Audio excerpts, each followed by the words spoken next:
Gather round, boys and girls. I'm about to tell you the story of the saga of the aluminum Falcon. So on September 15th, I took the camper in to get some repairs done. Mostly I just wanted brake lights, the parking brake, and to find out why the ABS light has been on since I bought it. Dropped it off without incident, but when I was leaving it, the person who took keys for me mentioned that they had been kind of slow lately, which is unusual because usually these guys are backed up like you wouldn't believe. Having said that, I left the truck behind.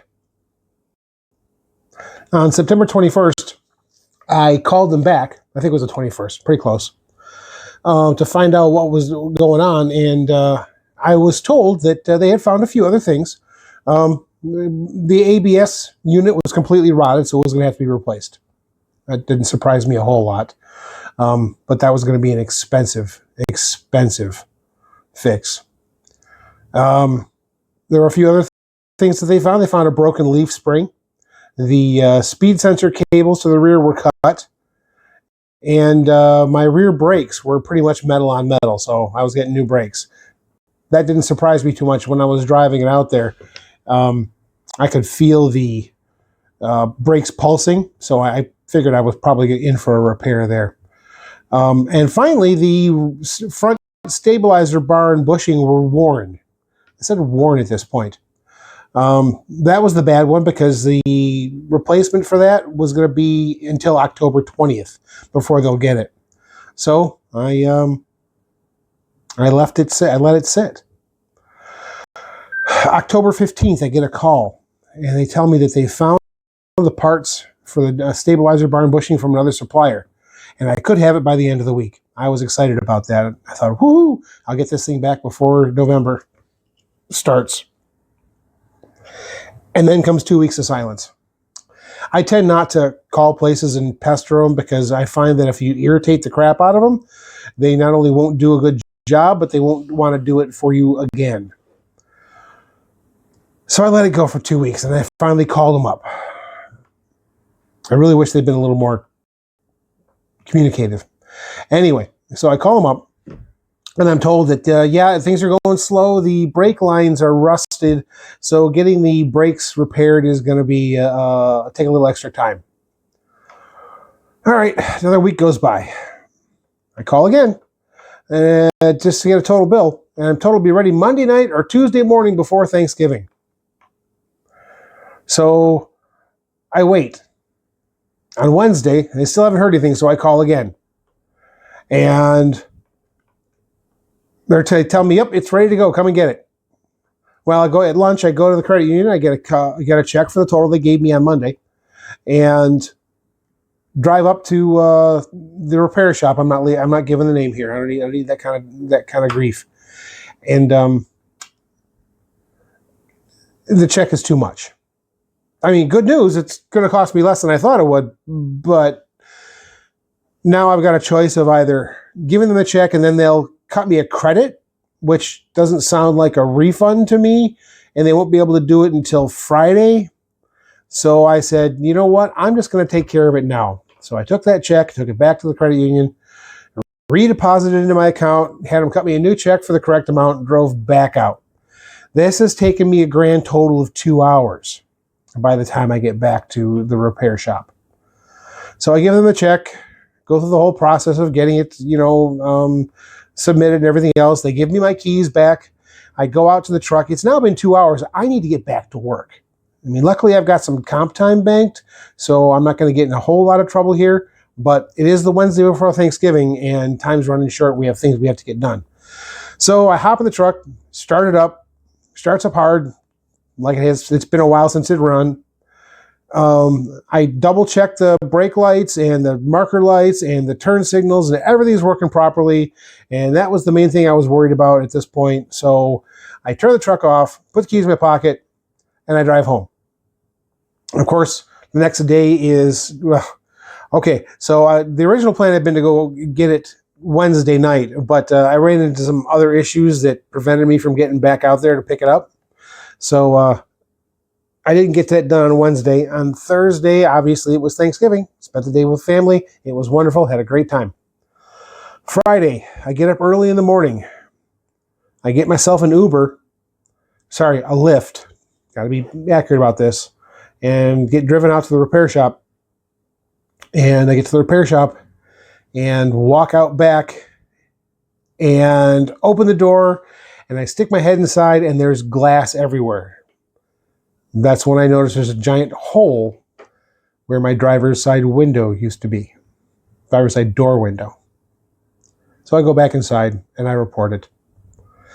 And arrange to have someone come pick me up. And I walk back out there while I'm waiting for my ride to show up. And take these pictures here. I'll show them here. So as of right now, it looks like this was an act of vandalism. I did check the truck out, make sure I didn't see anything was missing. All the major components are still there. All the Victron stuff is still there. And the repair shop is offered to bring the truck inside the building for the weekend to keep it from getting rained on because, as you'll see, this is more than just a few things. So the initial report, let's see, check lights, found left rear tail light, left and right rear side marker lights out, turn signals flashing slow, installed 2 new marker lights, left tail light not getting power, found wire pinched and corroded, repair wire, replace wire nuts with butt connectors, that's my wiring, install new HD flasher, turn signals operating normal. So I got a new flasher.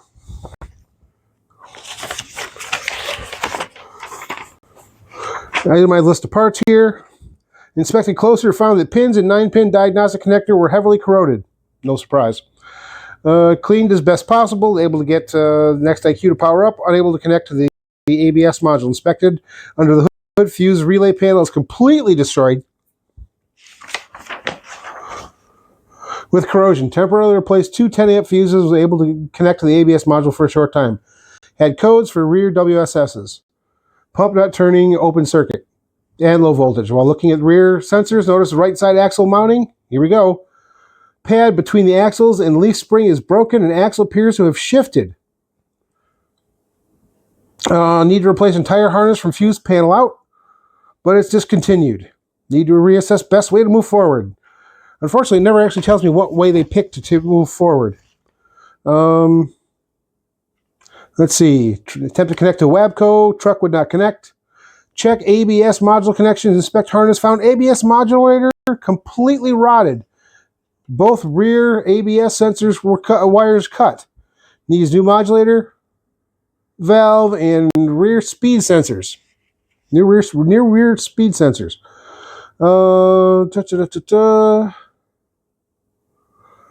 To start, brake modulator was busted up. Removed brake lines. 2 of the lines of the modulator broke when trying to remove. Replaced brake modulator and 2 brake lines to it. Bleed brakes. Had front passenger caliper bleeder snapped off. Drilled into bleeder. Had to easy out the brake on me. Replaced front caliper on passenger side. It's like pulling a thread. Brake lines broke trying to remove. Replaced brake line. Bleed. Replaced ABS sensor and keeper that holds the sensor. ABS light still on, getting no power at ECU. Found 1 relay not working. Replaced the relay. ABS code says broken or shorted ground. Replaced several rotted out relays and fuses. Adequate power and ground to ABS module now. ABS light is still on. ABS module is commanding light to, off, but it's not turning off. Need ABS light assembly replaced and dash. And then from what I understand, that module is quite pricey, so we're going to see if we can't source that from someplace else. And of course, the customer declined the park brake, which is what I originally took it in for, but apparently they wrote it up wrong. So I got a new park brake switch and pigtail. Yep, shoes and drum need to be replaced. Drive line needs to be removed to do so, which is why I brought it to them in the first place, because I don't have the tools to drop that drive shaft. Anyway, this has been a very expensive experience. It's still less than a comparable Class B, so I have no regrets really at this point. But due to the broken window, I still haven't brought it home. So I guess tomorrow morning I will call and find out if we can bring this saga to a close. I'd really like to get this thing back in before we get too much snow on the ground. Because as of now, it is almost December. Well, it is December. It's December 1st. That's when I'm recording it. Which means it's been over 2.5 months since that truck left for repair. Anyway, everyone, thanks for coming by and listening to me whine.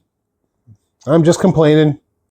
The project will go on, and I will talk to you in the next video.